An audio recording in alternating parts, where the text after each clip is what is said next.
Welcome in, everybody, to the gray space. We got another good one for you guys this week. Yes. Make sure you subscribe to become part of the tribe. Hit that like and comment if you rocking with the content. Now, after a little bit of struggles, trying to get this computer right, we got a special guest in the building. Mm-hmm. Oh. And as we always say, he's the most recent. So he's the most special. Yes, sir. Mm-hmm. We got a true bar spitter, a true rapper who understands the real art of writing, delivery. We've got a guy who's, I don't know if you heard, he's been on Sway in the morning. He done spit some bars for Sway, killed it. Wake up show. Yes, sir. And he's also a philanthropist and just all kind of, just activist. We can't wait. We're going to dive into all of that. Yep. And he's got some great things going on and coming up. We got my man Roqy Tyraid in the building. What's up, Roqy? What's going on? How y'all doing? Good, man. Yeah. Good, man. It was too much to list down, you know what I'm saying? So I appreciate that. I appreciate it. I don't even know, man. I just wake up and just do things. You don't even recognize your energy and the stuff that reverberates out into the world. So thank you for the warm welcome. Thank you, man. Thank you for coming through, fellow Calazonian. Oh yeah. I like that. We got a fellow Calazonian in the building. Yeah, I'm hungry too. I had carbs in a minute. So he said calzones and stuff like that. Oh shit. Bruh, I'm about to go to the movies today for the first time in a minute, and I've been having like any carbs or any flour or any stuff like that. So I'm like, What you gonna watch? Uncharted. Okay. Uncharted. Yeah. Nice. You play the video games? Here and there. Okay. Here and there. Right, yeah. Enough to watch the movie and see if, Tom Holland acts the same in Spider-Man that he did here. I'm joking. I can't act, so I can't talk crap. Hey, I'm interested, though. I'm interested to see I'm interested, too, man. So, let's get into it, man. Got a great story, great history. I really want to kind of dive back into kind of how you got into hip hop. Yeah. Your origin story, right? We're all fans of Marvel and heroes, so I want to kind of know your origin story and how you kind of got into the game. I didn't have any parents murdered. I was bit by a spider. Okay. I wasn't left in a radioactive room. We were left in radioactive classrooms. So I don't know. Did y'all have to have like fluoride and stuff when you were a kid? They made us drink that crap after recess. Sure. So I was definitely in a radioactive classroom, and that's probably where my origin story starts. Okay. Around that time, I fell in love with hip hop. Okay. So common denominator. But hip hop was just one of those things where like it was just always in the background. I always loved music, not even just hip hop, but I mean classical, I mean jazz, I mean alternative. I'm a '90s kid, so MTV was accessible. I listened to your Rage, I listened to your Nirvanas, I listened to your Smashing Pumpkins, but I listened to your Hoves, I listened to your Corrupts, I listened to your Nas's, like all over the place. And Bus. Oh, how can I not say Bus? I am a huge Bus fan. But when you entered high school and you start having these like fantasies and things of that nature about what you do, you start rapping. So we treated it kind of like an extracurricular activity. Like we really would be battling in high school. We really show up and do the grinding beat, and it was one of those things where you go battle the opposite high school. You show up at parties and battle and take the other person's girl, and some fight breaks out or something. It was just part of the culture. And then ended up moving out here, like after high school, around college years and stuff like that. Okay. And where'd you grow up in California? So I came from the Valley area. Okay. I'm originally from San Diego. So San Diego, I moved up to Canyon Country, and then I moved out to Phoenix. Okay. But in between that time, I would be back and forth in like Pomona and the 909 and all that. So I had a rap group and all that called Takeover ENT. Our brother Space Ghost. Metric, Rock, Black, Sank, and then 60 East from IE 60 East and everything. So, and everything that had happened with tragedy surrounding our brother Space Ghost passing, I ended up just kind of staying out here and, formulate my own pathway and stuff of that nature. So I was still going by J-Rock. I would show up to, we were just talking about this off camera, your Club Reds, your rap stocks, and that was back when it was just nothing but rappers. So I would do these shows, and this was when MySpace is around, and I would battle. I would start rapping at the crowd, but since it was nothing but rappers, they'd stand there like this and so cool and everything. And I'm young, I'm arrogant, I'm from California. I'm letting everybody know that, like every other Californian, which is why Arizonans didn't like us for the longest. And so I was really cool with Chino XL. His stepson was one of my closest friends. Okay. His name is Sean. And so I was telling y'all the same story I'm about to tell y'all. I was telling him. So when we'd have those rap stock shows and they were like crossing their arms and everything, I would get frustrated and I'd start battling them. And then I jokingly called it going on a tirade. And so it became this thing on MySpace that advertised my shows, and I say, hey, Rocky this, Rocky that, Rocky's going on the tirade today. And that time I used to sell CDs. I mentioned it in the song BSE, where me and Check and Traps, who went by Mind Trap back in the day, sold tens of thousands of CDs between his Check and Traps album, which is where he got his name from, right, and my J-Rock prequel to bootleg CD and Hiatus Rock CD, and we sold droves of those. And then one day, J-Rock from the Beat Junkies, the legendary J-Rock DJ, was out here, and I told him this story maybe 2 years ago, whatever, on his show.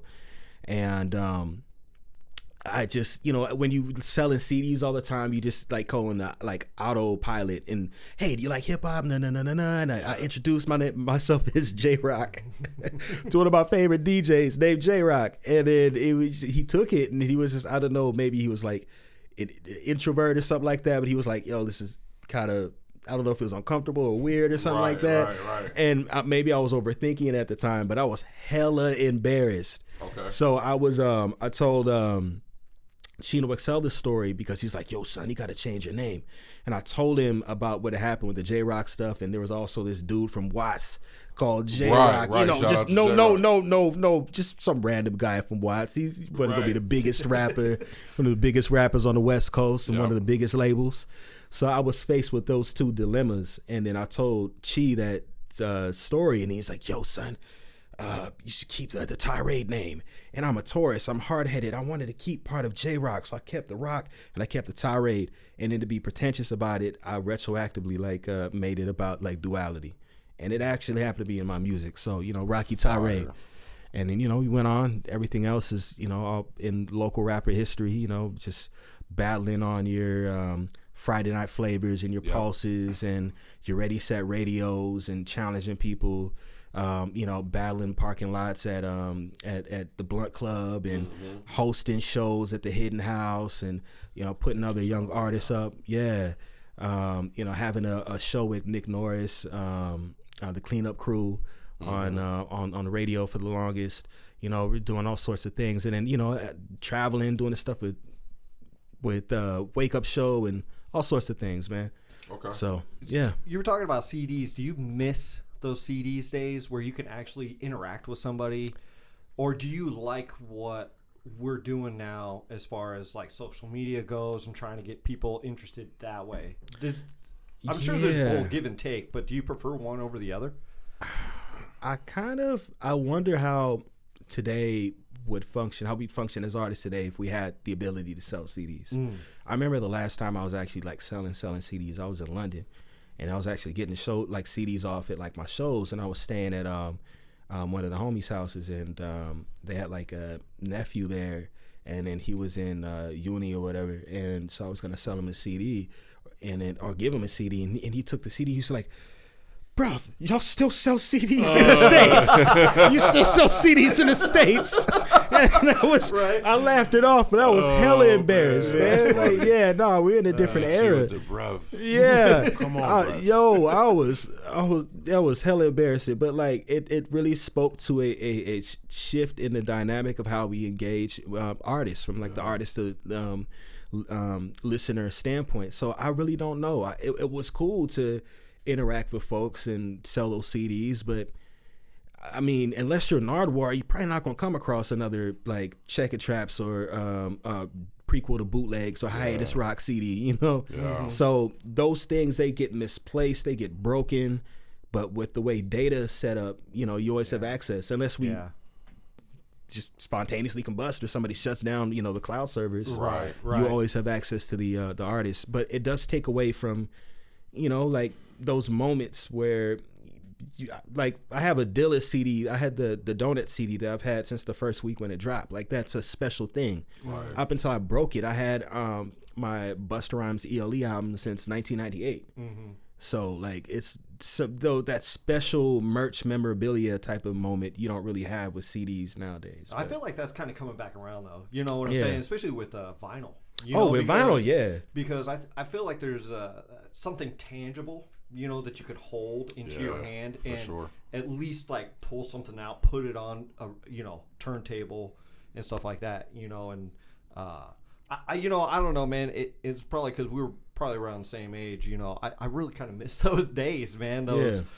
Those like going out and like I remember going and people would constantly be handing me CDs. And it would be not necessarily at like a club or something like that. It would just be like somebody on the, you know, you were just out on the night, you know, and there's some dude who's like, hey man, you like hip hop? Hey, you like alternative? Hey, you like check this out, check this out, check this out. And sometimes they were just giving that stuff away for free, you know, just with a couple, you know, tracks on the CD. I just really miss that, man, because then you pop it in and you're like, I don't know what to expect. And then all of a sudden you're like, damn, this is fire, man. This is dope, man. I don't know, dude, because I think today everything kind of gets lost in a shuffle because there's so much, you know, with, I mean, tons of places to go and stuff like that, you know, just to try to find music. Yeah. You know? Even on top of that, like, I think about this all the time because it frustrates me. Like, you know, when I would burn mixtape CDs and stuff, I knew the name of the song, I knew the artist and all this thing and all that stuff. But like now, because I'm just inundated with artists I love regardless, but just tons of artists. Like I'll listen to a song on my playlist or my Discover Weekly or any of those things that I created or are catered towards me, and like I'll know the sound, but I won't know the name of the artist. And I won't know the name of the record. That's so I true. like there was a song I've been looking for on my phone for like a week, but I have like 50,000 songs on my Spotify. And I just gotta hope my algorithm eventually lets me hear it again. Catches it. Yeah. So let's talk about Writers Guild, man. We've had the pleasure of having Rand on the show, Rock on the show, Miranda on the show. And obviously, you know, we haven't had Penny on the show yet. We would love to get him on. Oh yeah, that would be dope. But you know, everybody's story is a little bit different. You know what I mean? It's the same but different. Talk to us about your involvement, how that all started for you, and kind of your history with the Writers Guild. It's always funny because I have to talk about like the origins of randomized like friendship and everything. So we started by battling because I didn't like him. Oh really? Okay. I didn't like him or DN3. We all had like just like real petty like issue and things of that nature, like revolving around the track Woosah. So I remember that joint. That Woosah is what caused contention between myself and DN3 and Rand, and ultimately was like turned around, was like on a full circle moment and helped, you know, bridge the communication issues and things of that nature, which led to collaborative efforts and, you know, led to, you know, just, you know, the mutual respect and then the collaborative efforts and then, you know, us eventually forming Writers Guild. But yeah, so yeah, it's always funny because, you know, like samurais, like samurai will duel each other, right? And then like they respect each other through combat, or like a boxer will respect each other through combat. For sure. And so, you know, meeting people that I consider fam and like really close friends and creative counterparts. I met them on like some Goku and Vegeta stuff. You know what I'm saying? And with that, I already met like Dave, like Miranda in passing. Like, the first time we met, I think we were like ciphering outside of Hidden House, and then I knew Penny since like 2006. I was the young guy sneaking into the door with Carly Hustle and M2 when I was like 19, 20, and Penny was there, and we would freestyle in the back, and I would take the empty drink and act like I was already drinking and walk inside and then drink underage. Fire. Whatever works, you know what I'm saying? So when I would see him, you got the empty drink, they're not questioning you. Right. Petty real. So he's like, well, what is this little nigga doing here, man? Like we would rap, and then, he saw that, I had the ambition. I saw that he was a spitter and everything, and we just clicked from there. So we always had that going on. And then, the whole thing, DM3 and Ran were like, peas in the pod. So, you cool with one, cool with the other. And then with Rock, like I always knew Rock in passing, him being in TSOI, his exploits on the radio and, just like a really dope and like phenomenal writer. And he was just always someone who didn't hold his tongue, and he was respected for that. And so he was one of those people who was like, if it's whack, it's whack. And then he just always held me in high regard. And I just looked at it like, oh shit, it's Rock. And, he thinks I'm dope, and, we formed like the chemistry off of like hip hop and all that. And truth be told, Writers Guild was named after one of his projects that he was going to drop. Yeah. So, and then, other people join the mix. So you have, Slop Funk Dust, his resume speaks for himself, and then the All American that is Metaphorical. So, man, shout out to Med. Yeah, we got a price on his head. He got to come to the show too. No, it's all love. We love him. We love him. I always say Med will beat someone's ass, take their girl, take a picture, and then write a song about it. Yeah, that's a fact. Yeah, that's a fact. Nah, Med's one of them dudes. Like, if you ran into him on the street because he's such a chill cat, like, you wouldn't know. Yeah, you wouldn't know, dude. But it could turn ugly quickly. And that's how you know that's why he's a real athlete. You know what I'm saying? Like, real athletes know their capabilities, and they don't like throw that in people's face. You're reserved. You're monk-like. You walk in a state of peace. They're how they treat their skills how people should treat their concealed weapons. Facts. You don't walk around like braggadocious, like I got the thing on me. Right. Yeah. You're gonna shoot me on accident. I'm dying and you going to jail. So that's a fact. So talk to us about kind of your style, because obviously coming from the West, you know what I'm saying, a lot of times people can be put into a particular box, but there is, especially for us growing up, we had the Corrupts, we had the Dazzes, the Snoops, the Cubes, we had a blend of a little bit of everything. But talk to us about your style and just how you really stuck to staying lyrical and still being able to deliver different deliveries and styles over the years. I don't know. I guess like there's a certain expectation, that comes with being like a lyricist from the West and everything. And like I said earlier, I'm a product of everything I listen to. I listen to movie scores, man. I listen to like bebop, like Cannonball Adderley or something like that. And if there's one thing with jazz that I really love, it's like there's outside of the improvisational aspect, it's like there's not one set style. The song that you hear is not going to be the same song that you hear when they replay it. When they re-record it, it's going to be different. It's going to be different when they play it live. It's going to be different when they play it 30 years later. And I don't seek to do that. It just happens. Like, I don't like, hey, I'm gonna make this song. I hate when rappers do like, oh, I got all these different flows and things of that nature. Like, whatever. You should already be like water, like Bruce Lee said. You know, you put water in here, it becomes like that. It's like that. I pour it on the ground, it spreads out. Like, you know, I just do what I feel, and I always try to express myself in a specific way. You know, like, you know, art imitates life.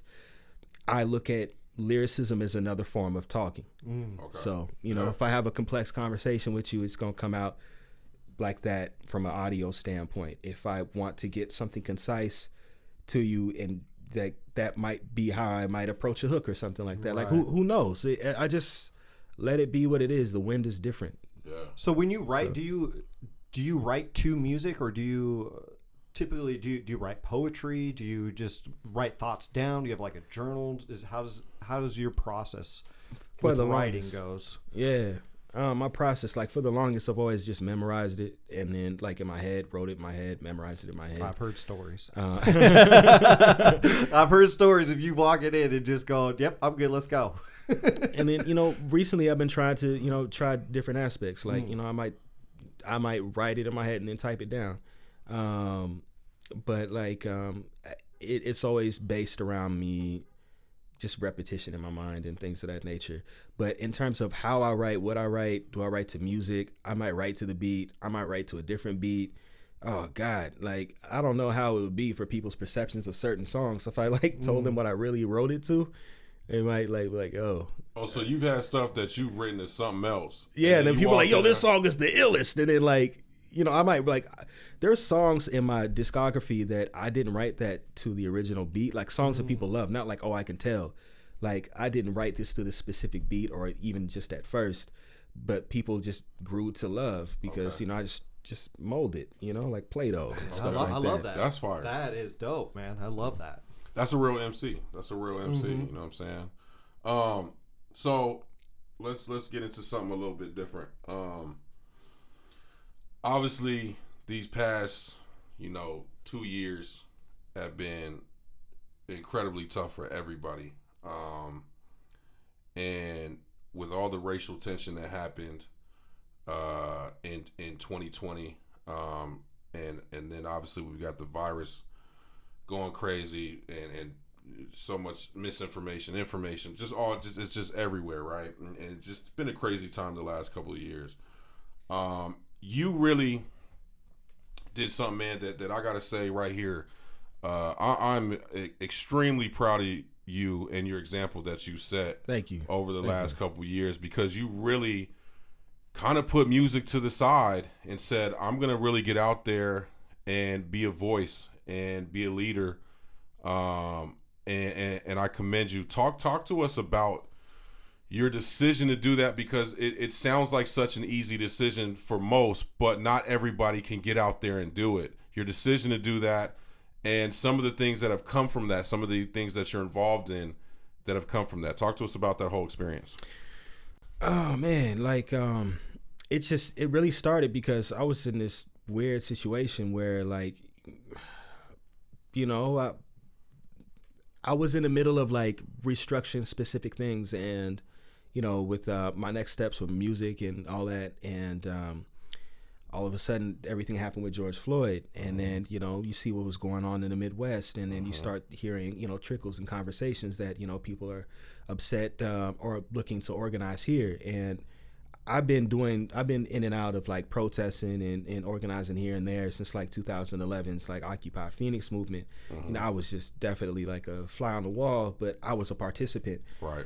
So with that came experience, and you know, I went to different organizing groups, you know, as I travel, and, you know, especially around that era in different cities, and just kind of get a feel and educate myself. But, you know, I've always been like an artist first. And when people would listen to my music, and, you know, a lot of it is very social politically driven, you know, they would refer to me as an activist, and it made me feel uncomfortable because I see a lot of artists, you know, approach it, like take on that aesthetic in order to find a niche to exploit and to commodify. Right. And so I never wanted to do that. I mean, hell, I'm born the same day as like Malcolm X. So it's like, I look at that in the back of my mind as like, if you would ever do that, like, do it for real. Like, there's so many people who've literally died for your ability to like walk down the street and not be harassed as much. Right.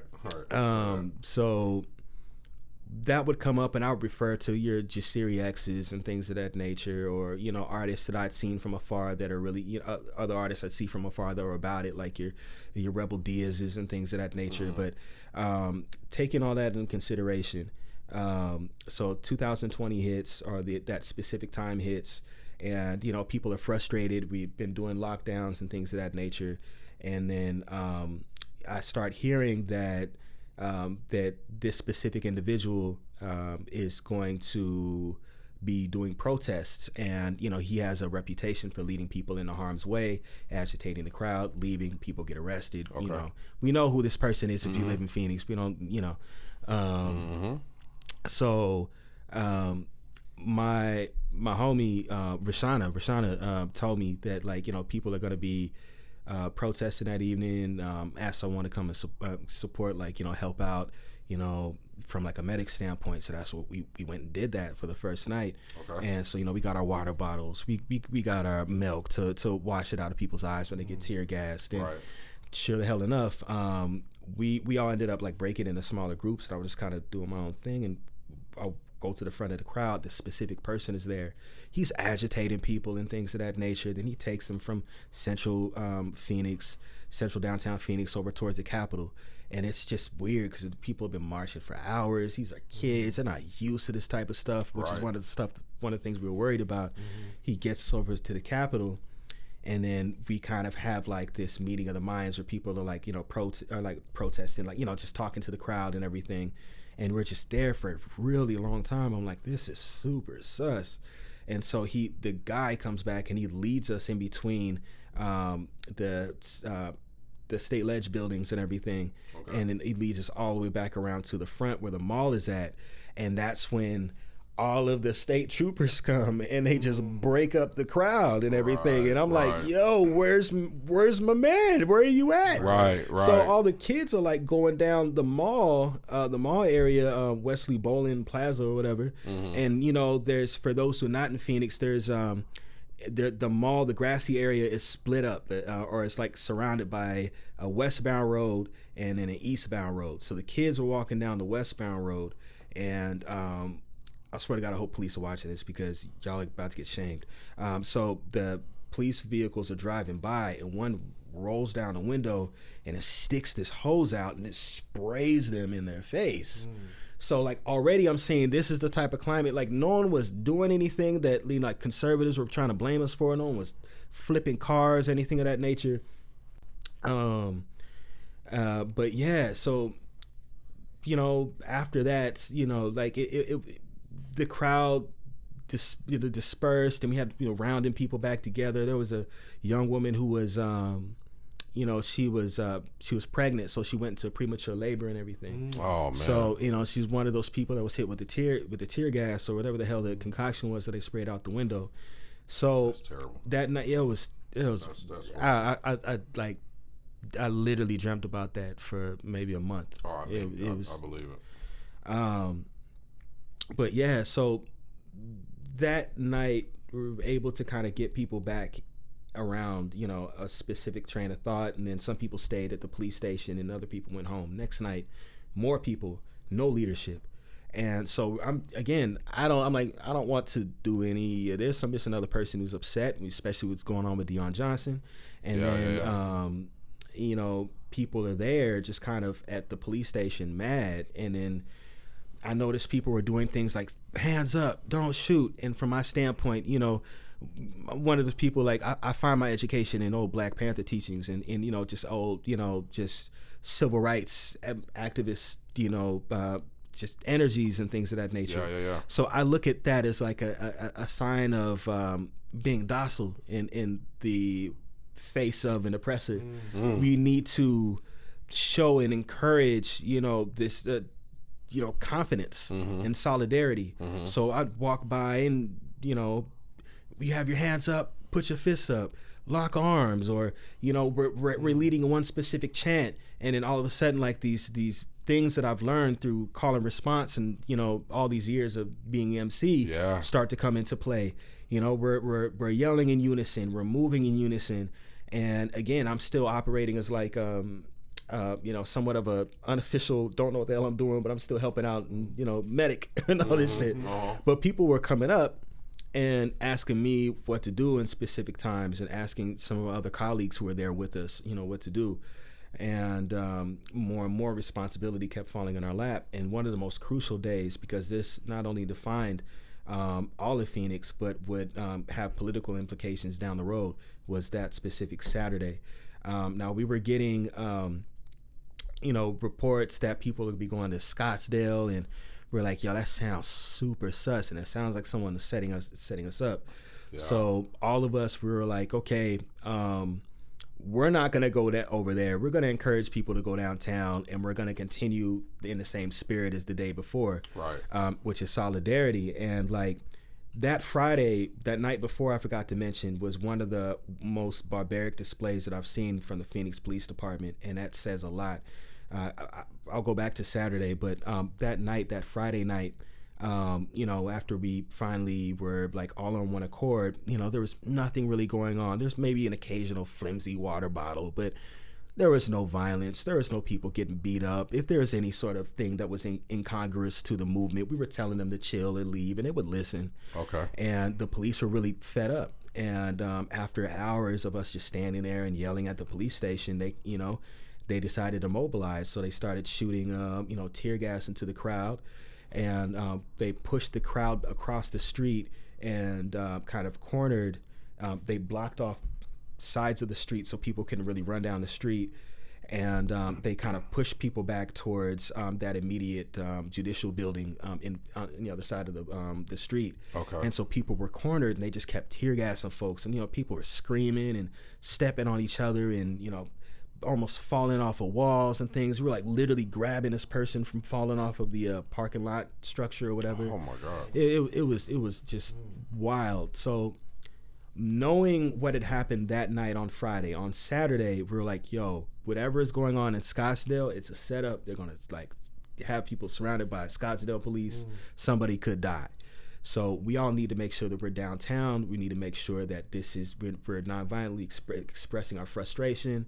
And so we get downtown, and you know, everything goes on with one of the Pauls that was telling people to trash like the mall and all that. Yeah, I remember that. Yeah, so people on Nextdoor were like blaming the Black Lives Matter movement and trying, you know, so now, you know, just talk about neo-Nazis showing up and messing with folks, you know, downtown. But what we did was, we again showed up as medics, so to say, and then ended up in positions of leadership once again because no one was there.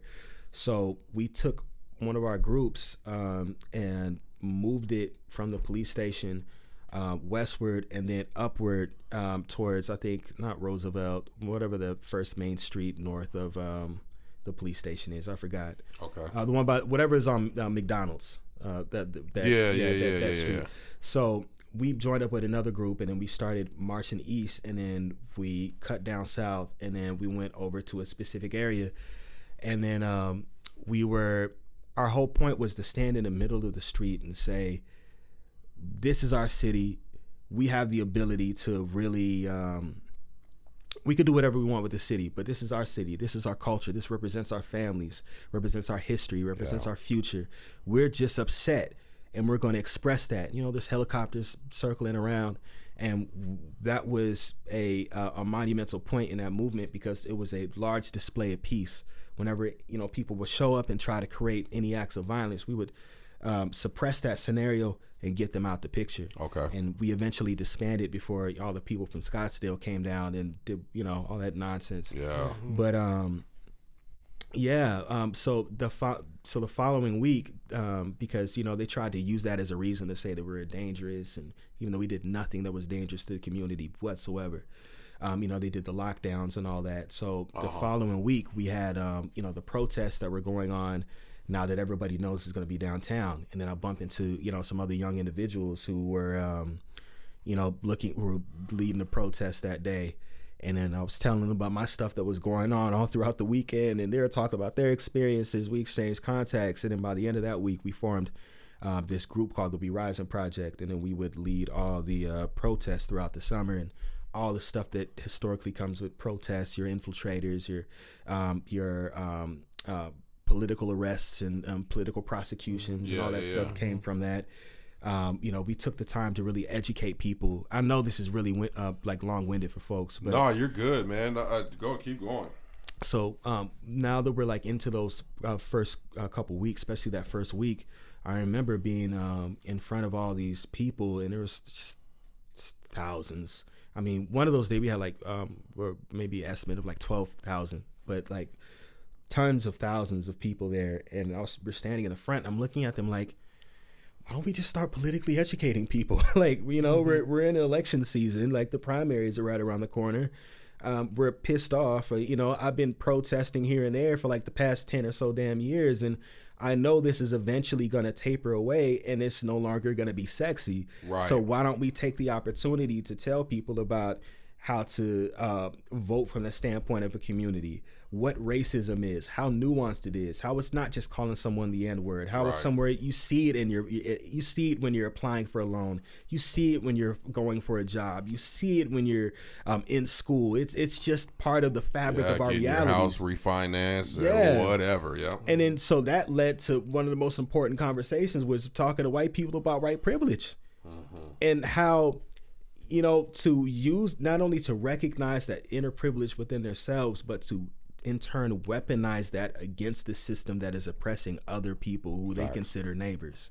And just, you literally see it in their eyes, like people like waking up, like light bulbs going off, like, holy shit, they're right.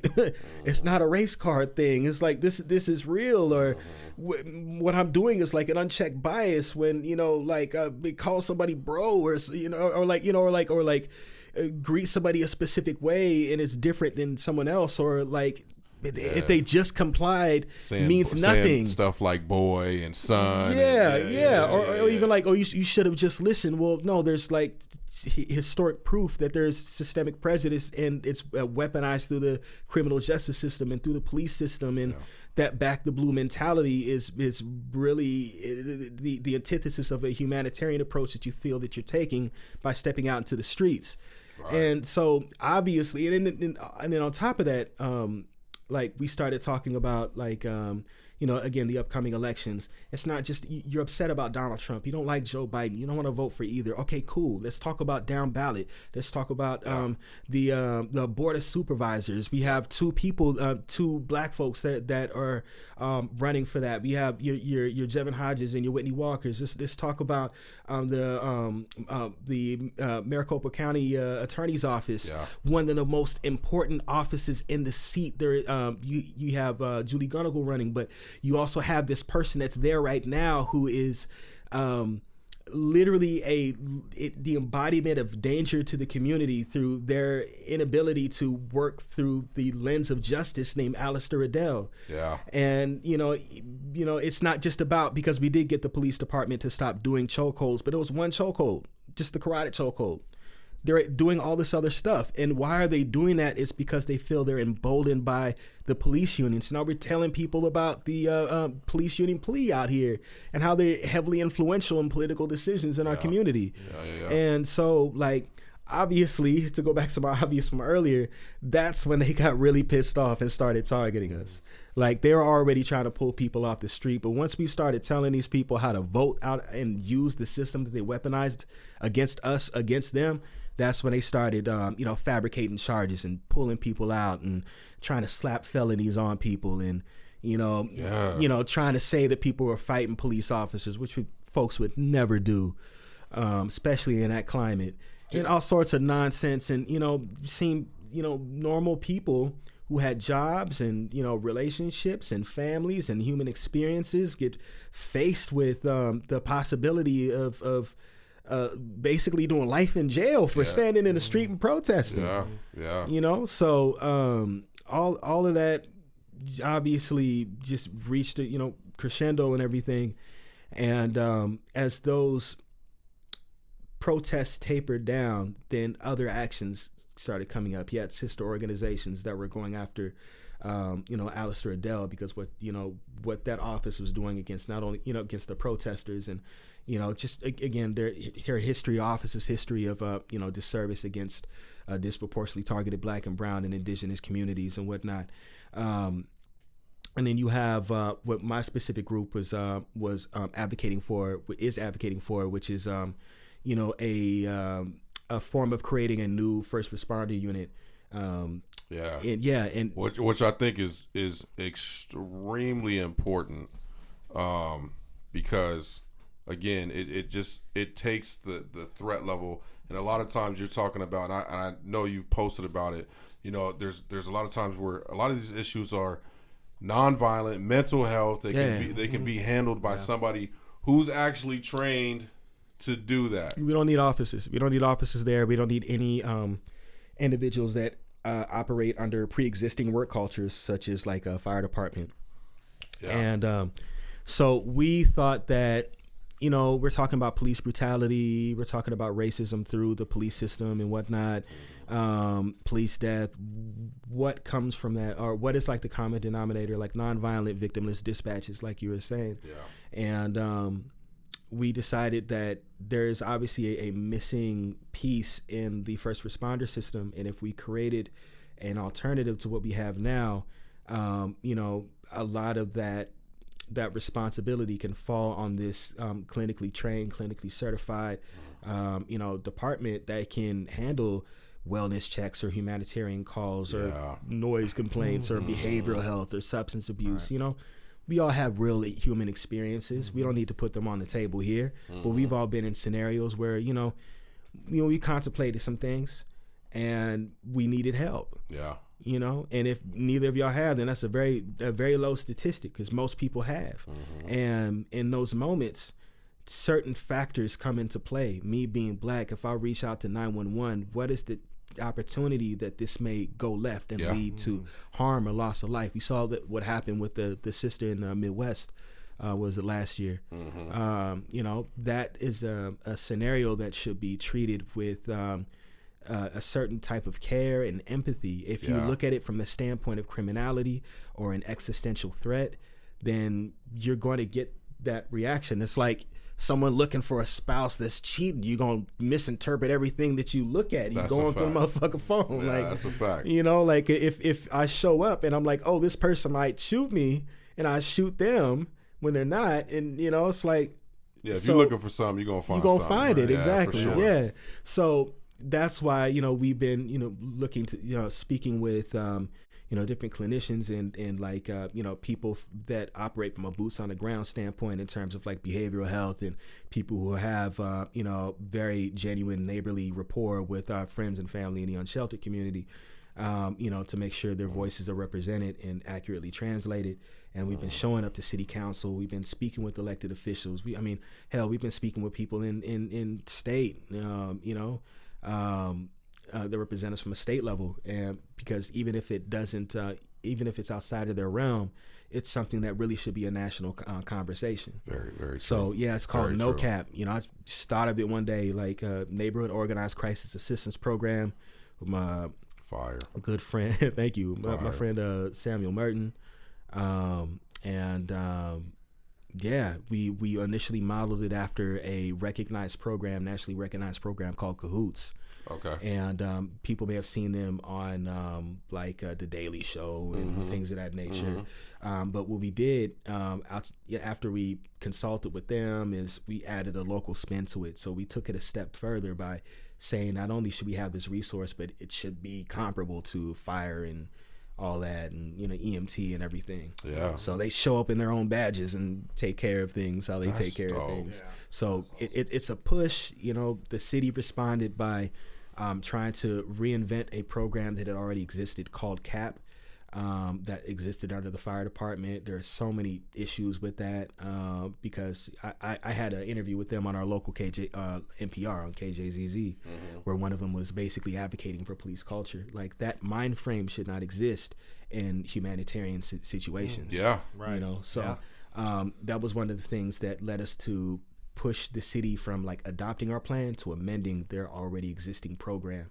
So yeah, we're in like the standpoint of like having conversations, you know, with members of the city and city management offices and things of that nature. So, you know, all that can be traced back to showing up and protesting. So That's dope, it's been crazy.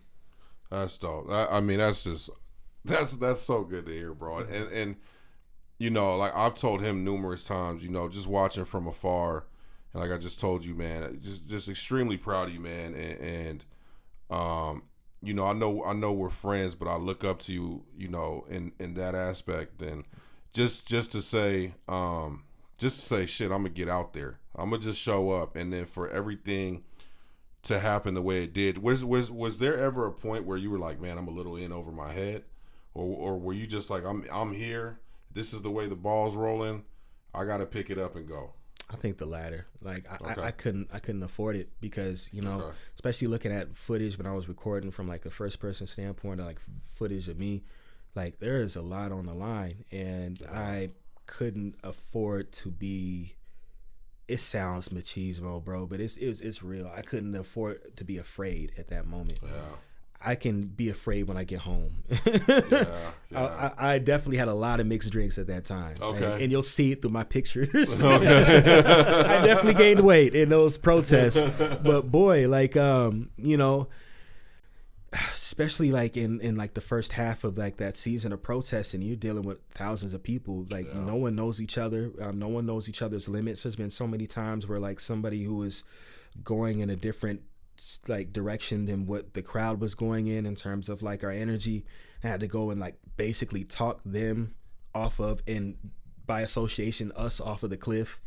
You know, there's so many times where, you know, you look at the cops. I think one of the craziest ones is we're in Maryville at the police station, and like we marched all the way over there, and from I forgot where the hell it was, like basically like 3 miles. Okay. And then we marched over to the police station, and we all like lined up on the sidewalk off of because we couldn't get on the park grass that was by the police station. Okay. And so the police like lined up on it. Y'all remember Moonwalker when like all the like the vehicles like showed up? I think it was towards the middle of the end, and like they had all the bright lights and everything. So they were way off in the cut, and they had all the lights shining on us.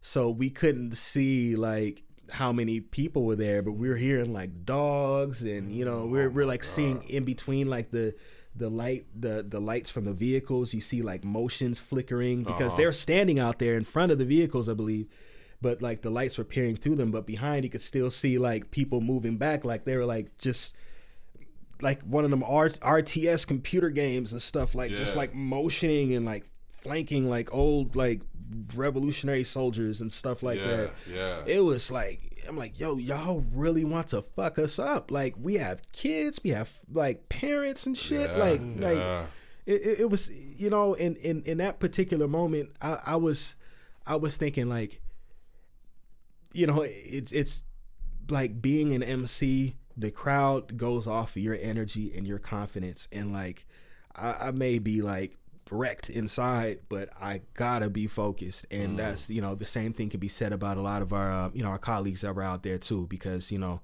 I'm one of a few. But it was it was a lot, man. It was a lot.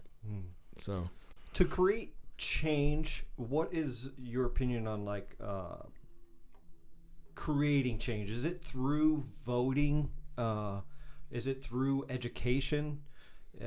I mean, I'm sure it's a multitude of things, but is it your local government, state government, you know, nationally? Yeah. You know, like where does somebody like kind of start in a sense? Like if somebody's trying to like figure out, okay, I want to really trying to make a change, where should they start in your opinion? I think they should start in the most local level. I know it sounds like something like some political will say, start in your community, but it's real because you know, Reaganomics, they said all that bullshit about trickling down but we can create a trickle up effect in terms of we start with your most localized forms of representation, and you make sure they're as progressive as possible, and then you move on to the next, and you move on to the next. The next thing you know, like because this person has the ability to affect, this specific area. And then, as you move up, this person can affect a larger area. Next thing you know, you're in, state representatives' faces. You're in the faces of people who represent your state from a congressional level. Yeah. And, it's just all about different levels and like rings of like impact and stuff of that nature. So I would say things that are most pertinent to you, because, start with them. I think education, you had mentioned that education is one of the most important aspects. Showing up to, I'm losing my train of thought on my words, like school district meetings and things like that. Yeah. Okay. Yeah. Okay. Because, like that sort of power is kept away from our communities. And if we recognize that we show up in droves and we continue to like demand that they listen to our concerns, that's going to have like a ripple effect. And then, all this stuff, I was talking to a colleague of mine, and, she was saying that like, it's all like learning about politics and all that is intimidating, and it is, but there's always something new to learn. Like I am way more informed at this specific day on the Saturday that we're recording this than I was, say, 2 weeks ago. Yeah. Because there's just always new information. And it's like you get into a series of a show like halfway through, but you can always go and pick up information that you may have missed on your downtime. Yeah. Don't be intimidated. Start the show, so to say. Yeah. So I find the biggest thing, just even from me as well, is just educating yourself. Like I think yes. I think people too need to realize that it's okay if you don't know, you don't know. There's nothing wrong. It's like That's I a feel fact. like feel like a lot of people they just want to have an answer for something. Yeah. And that's just not. Just say you don't know, and we've preached it so many times of like just do your homework, look it up, research it. Yeah. If you don't know, it's fine. You don't have to know all the answers. We don't have all the answers. Like And sources, when you say do your homework too, and I'm pretty sure you can attest to this too, because we live in this day and age of, information is available to everybody, right? Through social media, but wrong information is stay away from the echo chambers. Heavily available, and a lot of times we're learning from people who think like us in both aspects, in all aspects. We're learning from people who think like us. And I think sometimes, and the information we're getting is from people who we like and who we, can kind of associate with. And I think probably the necessary thing, and kind of a question to you, if you think so as well, is you kind of got to be able to go outside the box and thoroughly research something and find the real information, find the right source. And sometimes it's not going to be in a day. Sometimes, like you said, it's going to take you a couple weeks. It's going to take you some time to find that right information. What do you think about that? Absolutely, man. Stay away from the echo chambers. That's like you can tell when something is like doctored from the standpoint of propaganda and whatnot. So obviously you're gonna find the overwhelming majority of that on like the conservative side, because you see what's going on. I mean, that's why there's a lot of conflict and pushback in the first place with like BLM centered stuff, because we're all a bunch of terrorists. Like, what the hell? But at the same time, on the same token, like I don't ever look at it from a bipartisan standpoint, because there's a lot of problems in the Democratic sector as well. For sure. And there's just the standpoint of like the stance of what is a Democrat. It's just so nuanced. You have to make sure that the information that you receive is most inclusive. It's most empathetic. It's most revolutionary nowadays. But I don't even want to call it revolutionary, because some of these things are not like radical. They're very practical. People should have like basic human rights. We shouldn't be getting shot in the street. The criminal justice system is broken.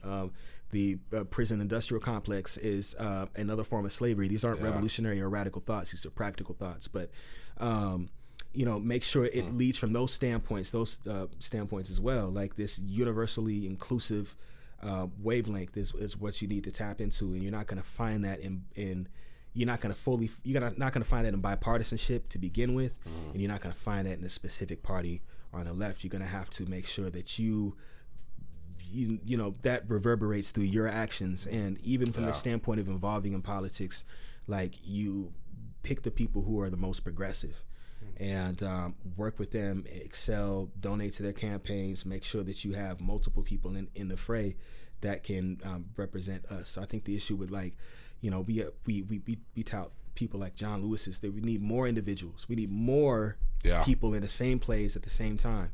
But say that. Yeah. Yeah. There's so many ways that I dissect that answer, but Okay, I love it. Do you have anything else going in particular that world going on that you're working on right now? Any other organizations that you're working with that you want to shout out that people can either donate to or try to help? I would say that we're going to continue to push for the creation of no cap, or the amending of cap to fit what we're pushing for no cap. So if you're interested in hearing more about that, I would say no cap PHX or nocapphoenix.com. You can find us all over social media and things of that nature. Since it's a very here you go informational thing, may not post a lot. Do not take that as a sign of inactivity. We're always working in the background. We're always pulling at somebody's coat to make sure that they're in line with what's going on. And to go back to what I was saying about the echo chambers and things of that nature, make sure that when it comes to like your involvement, whether it's political or outside of it, that again, it's most inclusive, most universal, most empathetic, and most pro working class. Because there's a lot of things that are going on right now that work to the detriment of the working class, and this is something that is historic. You know, as we talk, you know, not only in Eastern Europe, but all throughout the Middle East and you know, parts of Africa, you're seeing, you know, the effects of you know, like aggressive militarization, and there's always a form of capitalism behind these aggressive foreign policies. And that's why it's important to like break away from this hyper capitalistic mind state and think of things from like, you know, acts of service and you know, acts of like your most beneficial needs and things of that nature. And you know, think about it from the standpoint of community is what I'm trying to get at. That is what I believe your philosophy should be when it comes to involving yourself in any community functions and things of that nature. And that inadvertently selfless, because you shouldn't try and like, you know, that inadvertently selfless mentality is how you're going to, you know, create that, you know, level of change. Each, you know, raindrop creates a storm. So yeah. Man, that's why you're my guy, bro. I'm trying to tell this guy for years, man. So I was like, man, we gotta get him on. I know, right? You're telling me for years. I'm gonna transition a little bit back to the music, man. It's 2022.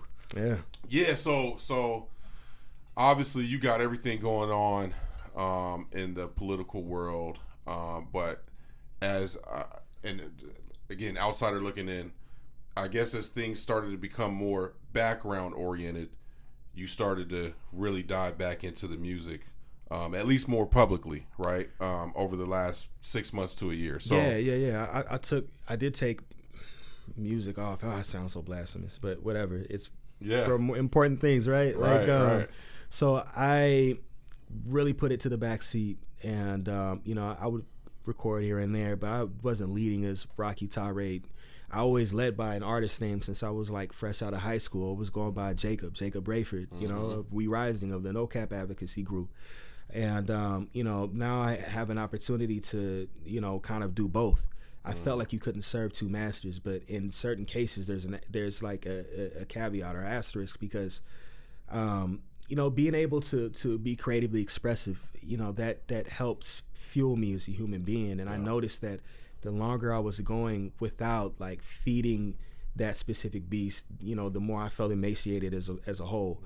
And I think that's important, man. I Yeah, really that's- do. that's dope. I want you to finish, but I really do find that really important because I think creatively, I think everybody, because you hear people sometimes saying that they're not creative. I think everybody has a creative spot, Yeah. and I think everybody should tap into that because I think it's a great. I mean, it can be anything. It doesn't have to be necessarily hip hop. I mean, it could be writing. It can be cooking. It can be.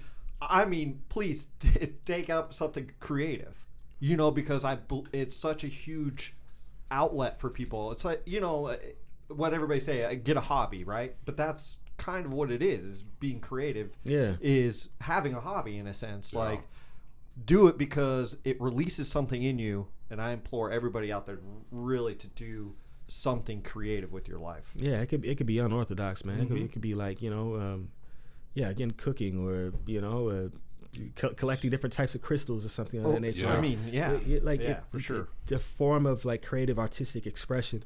And oh my God, I think I could tack that on to what I was saying earlier. Like add that creative element to what you were doing, because like that's like the route for life. That is the hallmark of life, and everything is the whole creative aspect. That bled into protesting because some of the times we would find creative ways to like keep ourselves engaged. It's so juvenile, but like I laugh every time I see this like pop up on my phone. But we would do things like one of the individuals was like, "Hey, we're gonna give the police like these little like rubber pigs," and like beep beep beep. You know, like, they would hand them some. So you'd have like, you know, this little white girl go to like put it in her hands. Yeah. But the funniest thing that like the funniest one was like when we decided to split up our protest and have one. We coordinated with another protest body, and they were gonna go to like Maryville or something like that. We were gonna like keep the attention like downtown. So what we did was we got a shitload of donuts and then like little fishing sticks, and then we just went like fishing for cops. And so it was it's hella immature, but it was funny. You know, people were engaged. You had like family members with like, you know, like the donuts on a stick, like, ooh, you gotta be quicker than that. That's, you know? hilarious. So it's like that creative mind state, like that is the thing that like fuels you and stops you from, you know, that level of creative atrophy, like fuel it. For sure. Oh, So yes. it could be simple, it could be stupid, it could, you know, really be engaging. So creativity. That's thinking outside comedy. of the box. You gotta be quicker than that. No. Oh my God. Oh man, so yeah, man. Getting back to you getting back into music. You've been doing the thing on Tuesdays. Tyraid Tuesdays. Tuesdays, man. Yeah, I've been doing that periodically throughout the seasons. You know, if it's a combination of like me having a lot of like things to say about what I wasn't able to express for a year because of like protesting and you know political activity, and you know like. I was, like I said, like I was in the middle of like restructuring my music like pursuits and stuff prior to the protest. So I had time to kind of reflect on how I wanted to approach things. And I've always been one of those artists that was like, let me wait till the album is perfect. Let me wait till this moment is perfect. And now I just have like this sense of urgency because like, you know, you get one day, every day you get one day and you may not get another day. That's a fact. That is all you're guaranteed is that day. So I decided to treat it from that standpoint. Like I'm just going to bar out. Like I didn't want to hoard it for this album, all these words and stuff. So, and then on top of that, like I felt since I was like in such an inclusive environment and I was just taking in all these different feelings and, you know, experiences, I felt more encouraged or driven to do things that I've always been a fan of, like grime.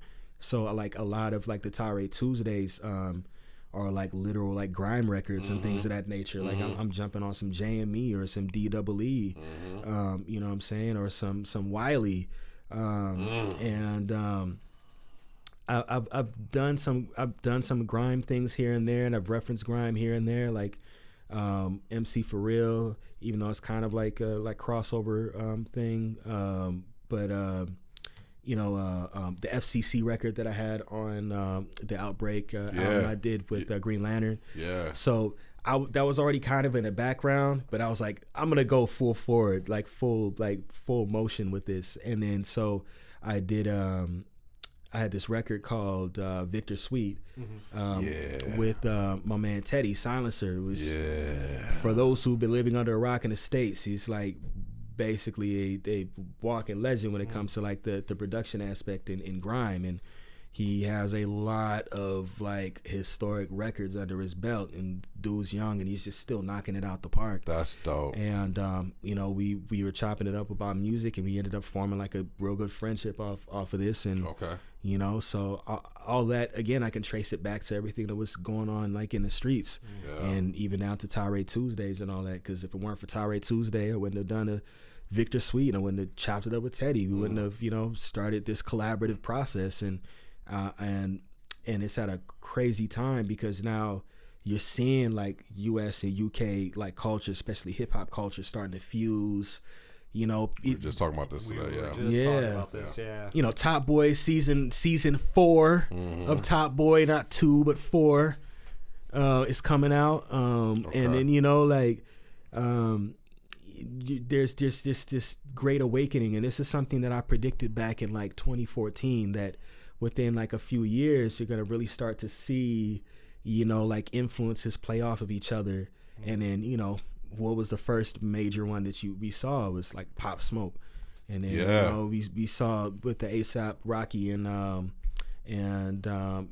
Skepta collaboration. And then the Drake still don't Canadian, like they're hand in hand with each other, right? For like Americans, like it's something that was this is some like genre bending stuff. And it really is. Be a part of that in any way, shape, or form, it's an honor, because like I'm so influenced by grime. It's always been something that was kindred to me. Are you a Stormzy fan?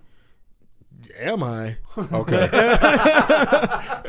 No, because you're way more. The one take, his one take for the Gets, the Root Kid, the do. That's like, oh my god, that's amazing. No, I only asked because where is he? I'm dying for another Stormzy album. Yeah, we need some more Stormzy. I need a Big Mike. Was the last album he dropped, man. Yeah. Well, hashtag Murky 2022. Like, come on, what's good? Yeah, right. Let's get it done. Let's get it done. So you're dropping a project though, for sure. Yeah, I'm definitely gonna drop a project, and I felt Big O was gonna be part of it. Big O's definitely gonna be part of it, and I have some production. We all chopped it up today. I have a soundtrack. He's gonna be on the project.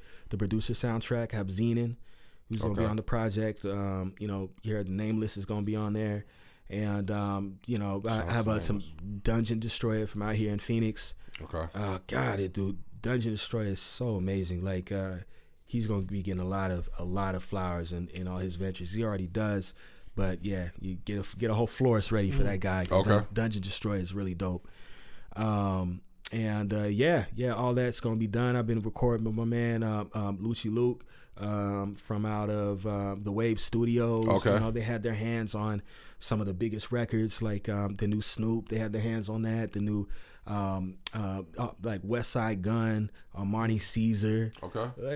You know what I'm saying? I believe Mac Homie. So dope. Like my homies are like really leading the pack, and it's good to be tapped in with them, especially what we doing with this US to UK stuff. And it's fire. Do you have like a time frame, or do you not want to say? It's all right. I kind of have it. I would say it will be this year. It will be this year, right. Not the ass end of this year. I promise, not the ass end of this year. All right, yeah. I will promise that. You got a name for it? Space Ghost Revenge.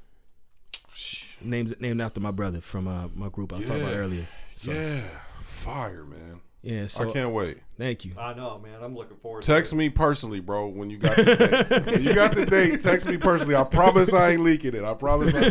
Just text me so I can mark my calendar. You know what I mean? Yeah, man. That dude. He's a real special brother. No bias, but like he was one of the people like in the IE, one of like from an underground lyricist standpoint, he was like kicking the IE's ass. One of the best rappers. He was thorough, but it was genuine, like a very like selfless individual. Like he just exuded like the spirit of like what you consider to like be sportsman-like conduct, but like from a rapper standpoint. And you know, this was pre-Kendrick. This was like right when Bishop was kicking the door open. So it was a very great time. And you know, all the stuff in the universe that had happened. So I feel that like the actions of myself, the actions of like my brother, like 60 East, like all we do is, you know, what we do in a way, it's like we're gonna fuck y'all up because our boy Space ain't have a chance to like really like let his thing be heard. So we're gonna hold it down for him. So Space Ghost Revenge. Dope, man. Good shit, man. You got anything? Well, you know what? I was curious of what you think about hip hop today. Like, do you think it's in a good spot? Absolutely. Yeah. Absolutely. I get lost on your phone. I mean, there's so many different takes, different moods. Like, you know, you want to listen to Daylight, cool. You want to listen to Lil Baby, great. You want to listen to P Money, that's fire. Like, you know, you want to you want to listen to Moneybag. You want to, you know, there's just so many different avenues you can go in. You know, it's yeah. You want to listen to Mozzie, like whatever Mozzie, right. Most, you know, like I don't care. Like it's all great.